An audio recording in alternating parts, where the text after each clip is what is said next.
Good morning. This is the last day of the 150th year of the Dominion of Canada, a country formed 150 years ago by bringing together four colonies of Great Britain,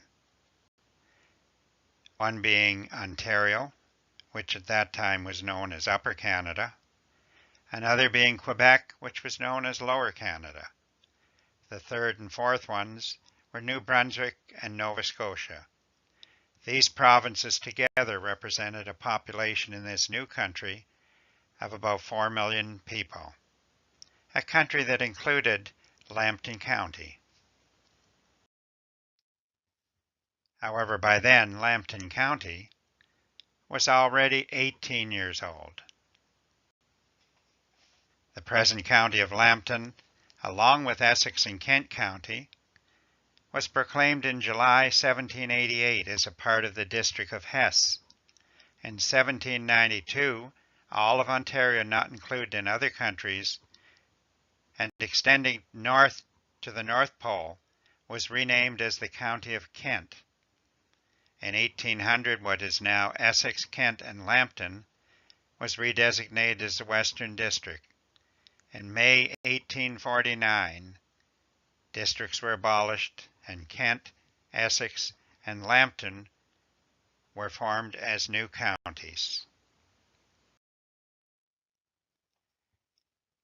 The earliest known map of Lambton is one created in the 1640s by French Recollet missionaries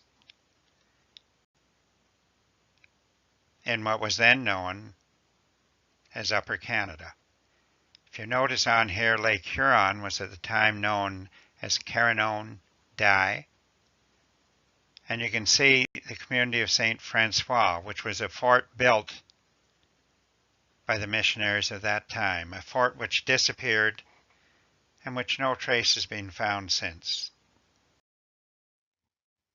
As Lambton County began to gather population in the 1800s, two most important products at first were lumber and shipping. Much of the lumber that Great Britain used in the construction of their ships in the 1800s came through the port of Sarnia.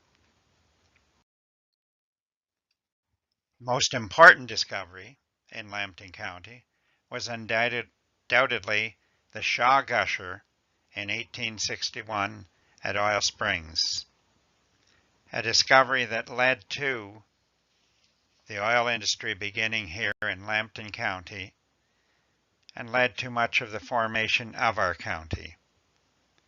The day that Shaw discovered his gusher, it was an unexpected discovery. He had been digging very deeply into the ground, and all of a sudden a loud crack and heavy oil shot up to tree level from his well.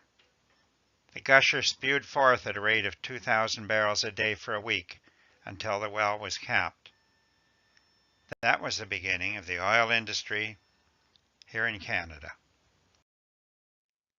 Railroads became very important in the late 1850s when they came through first to the east part of Lambton. By 1870, as shown in this diagram, there were railroads all across the county. In fact, additional railroads were added after that, running south from Sarnia as well.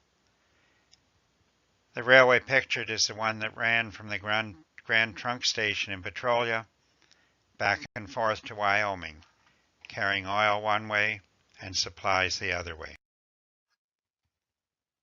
Automobiles also became important beginning in the early 1900s, with the first car in Lambton County being one designed and built by Dave Maxwell in 1900. This particular one was later improved, and the Maxmobile still survives to this day in the museum in Warwick. This is the last of 150 Voices of Lambton. Stories about Lambton County that have been presented by myself and by other interested people with a Lambton background. They have all been uploaded to the Lambton Shield and are still available online. One was presented online each day beginning on February 1st of this year and ending today. As these stories end, we wish each one of you a happy Canada Day 150 tomorrow as our country begins its second 150 years of existence.